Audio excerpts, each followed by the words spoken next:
آپ اپنی آنکھوں سے دیکھتے ہو. اے مسلمانوں، آپ کو سمجھانے کی ضرورت نہیں، عقل اللہ نے دی ہے. کتنے جنازے تم نے اٹھائے، کیا کوئی دنیا میں آج تک تمہیں ایسا ملا جس نے یہ دعویٰ کیا ہو مجھے لمبی عمر جینا ہے، مجھے 2000 سال رہنا ہے، 3000 سال رہنا ہے؟ کوئی تو ایسا بتاؤ جس کو اس دنیا نے ساتھ دیا ہو. اللہ کے حبیب صلی اللہ علیہ وسلم فرماتے ہیں اس دنیا نے ہر ایک کو دھوکہ دیا، ہر ایک کو مٹی میں ملا دیا، سارے لوگوں کا وجود ختم ہوا. یہ ساری چیزیں دیکھنے کے باوجود ہم ان چھوٹی چھوٹی زندگیوں کے لیے اپنے آپ میں اس قدر سجدے سمجھتے ہیں، اپنے آپ کو دنیاوی لذتوں سے اس قدر سیراب کرتے ہیں. اب عبادتوں میں کھڑے ہونے کے بعد نہ آنکھ بھیگ رہی ہے، نہ دل مچل رہا ہے، نہ پیر کانپ رہے ہیں، اس لیے کہ نماز چاہتے ہی نہیں. کہاں سے دل روئے گا، کہاں سے آنکھیں روئے گی؟ عزیزان مکرم، علی مرتضیٰ رضی اللہ تعالیٰ عنہ کی اس زندگی پر قربان جاؤ. داماد رسول ہیں، رسول کے بھائی ہیں،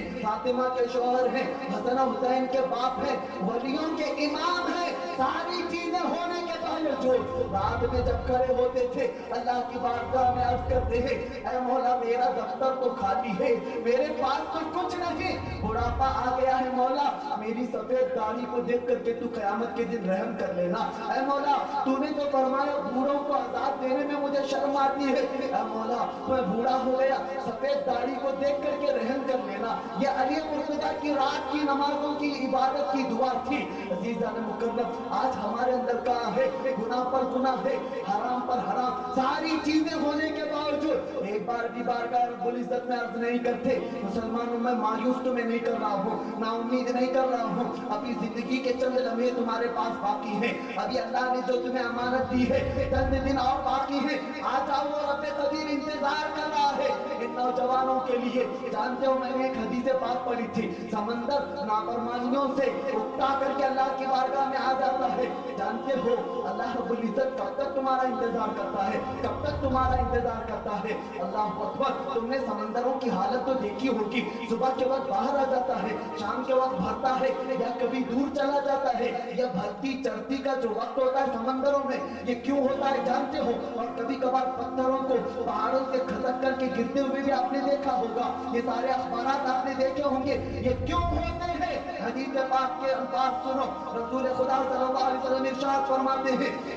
جب لوگوں کے گناہ عام ہو جائے، لوگوں کے گناہ بڑھ جائیں اور ان کی نافرمانیاں زیادہ ہو جائے، سمندر جوش میں آتا ہے، باہر نکل آتا ہے، رب قدیر سے اجازت طلب کرتا ہے اے مولا اجازت دے دے، میں باہر عذاب کی شکل میں آؤں گا، ان نافرمانوں کو نکل جاؤں گا، ان کو صفحہ ہستی سے تباہ کر دوں گا.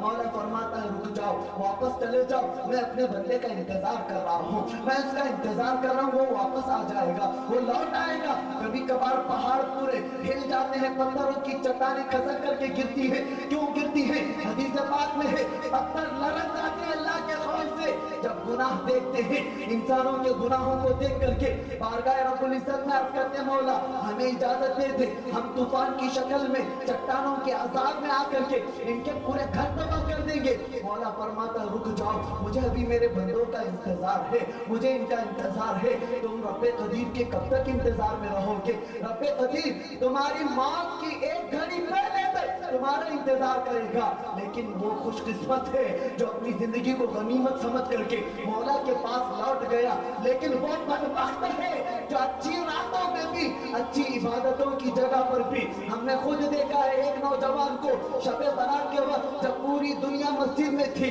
سارے لوگ عبادت میں تھے، ایک نوجوان کے چہرے کو میں جانتا ہوں جو رات کے وقت نکلا اپنے دوستوں کے ساتھ عیاشی کرنے کے لیے، ایکسیڈنٹ میں مر گیا اور اس کے جبے میں 2 شراب کی بوتلیں پورے شراب سے نہایا ہوا تھا.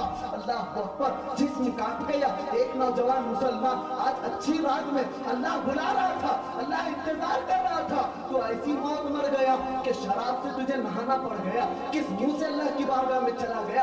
عزیزان مکرم، اے نوجوانوں اپنی زندگی کو ایسی تباہی کے دہانے پر مت لے جاؤ، ایسی بربادی پر مت لے جاؤ. اس رب قدیر کے انتظار کا تم فائدہ اٹھاؤ، لوٹ آؤ، اپنی مسجدوں کو آباد کرو. علی مرتضیٰ کی محبتیں اور ان کی لذتیں تمہاری نماز میں آئیں گی. یقیناً دنیا آج پھر سے تمہیں وہ سبق دے گی کہ سارا اقتدار تمہارے قدموں میں، ساری سیاستیں تمہارے قدموں میں، دولت تمہارے قدموں میں، پوری دنیا تمہاری ٹھوکر میں ہوگی. ضرورت اس بات کی ہے نعرہ لگاؤ